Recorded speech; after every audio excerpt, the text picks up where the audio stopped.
Dedinho de Prosa está de volta, entrevistando a doutora Onélia, que escreveu um livro maravilhoso sobre Nelson Gonçalves. Está aqui o livro, vai ser lançado no dia 29. Bom, Nelson chegou ao fundo do poço e como saiu dessa enrascada? A partir de 58, Nelson... Eu tinha 2 anos. Foi ficando no ostracismo. Gastou tudo que tinha. Mas ele ainda conseguiu, a gravadora ainda conseguiu reeditar os seus sucessos com uma mágica, assim, o disco de ouro número 1, o disco de ouro número 2, e ali ficava...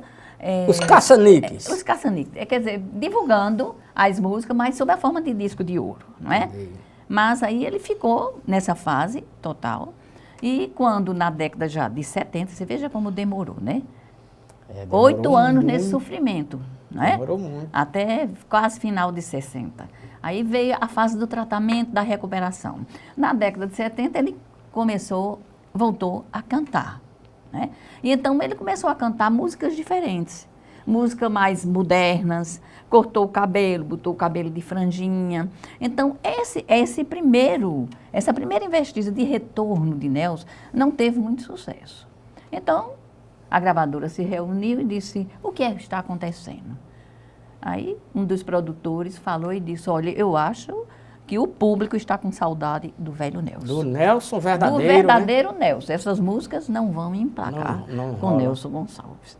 Mas quem ajudou? Ele saiu do fundo do poço sozinho ou teve ajuda de alguém? Não, ele teve... Tem uma história de uma promessa, não? Que ele teria feito para Nossa Senhora? Olha, Nelson Gonçalves, pouca gente sabe, eu acho que até as igrejas deviam cantar a música Nossa Senhora das Graças.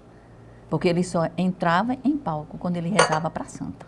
Era assim. Isso depois de sair do fundo do poço ou sempre? Não, ele sempre teve essa devoção à Nossa Senhora das Graças. Toda a vida que ele entrava no palco, antes ele acendia uma vela para Nossa Senhora das Graças. E tem uma música que Nossa Senhora das Graças que ele cantava muito, em agradecimento ao retorno e à recuperação dele. Ele era católico.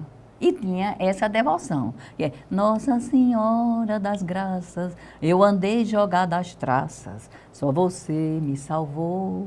Do seu perdão eu não me esqueço, rezo sempre no meu terço. Então, ele rezava até o terço.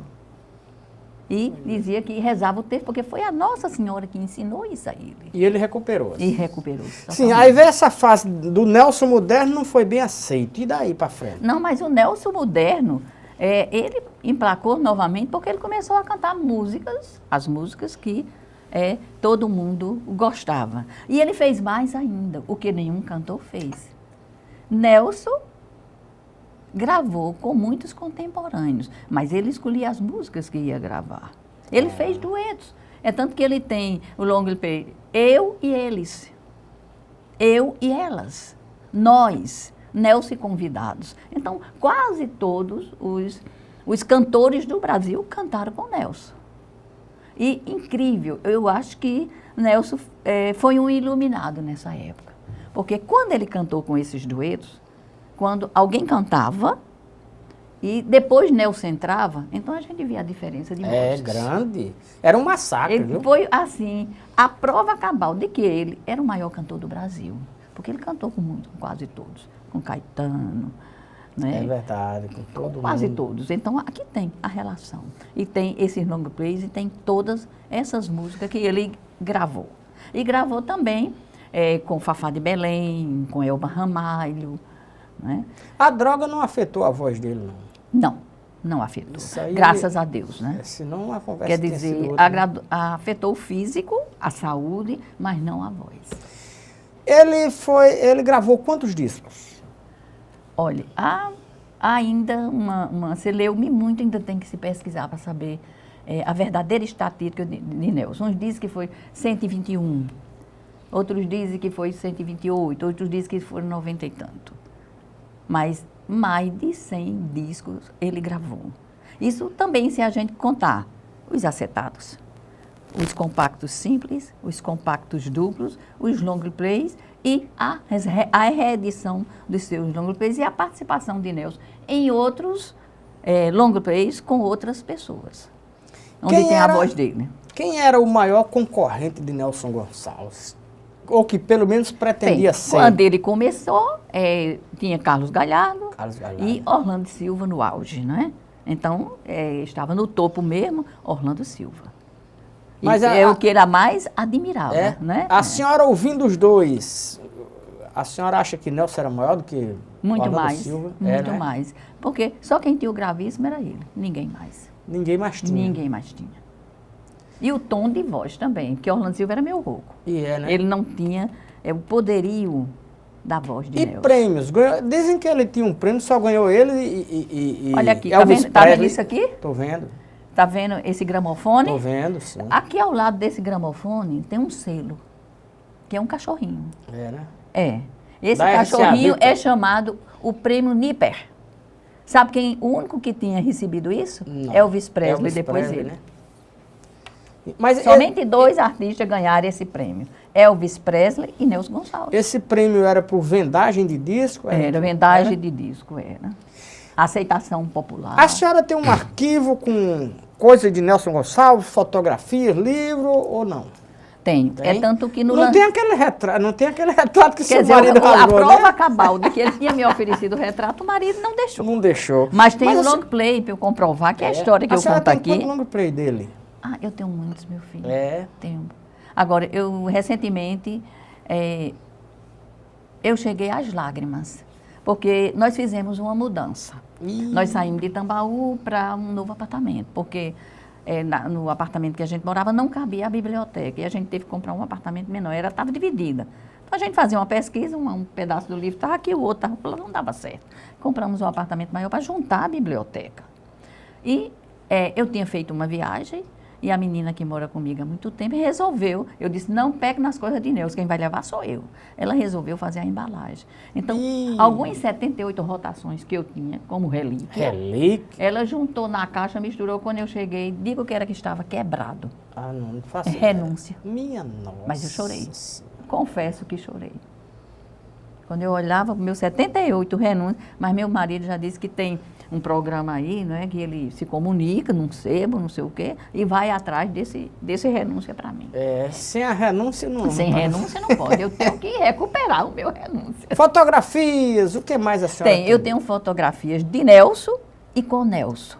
Porque quando meu marido rasgou o retrato, eu disse, olha, só lhe digo uma coisa, algum dia, em qualquer lugar, eu vou tirar autorretrato com Nelson. Foi, né? E essa data chegou.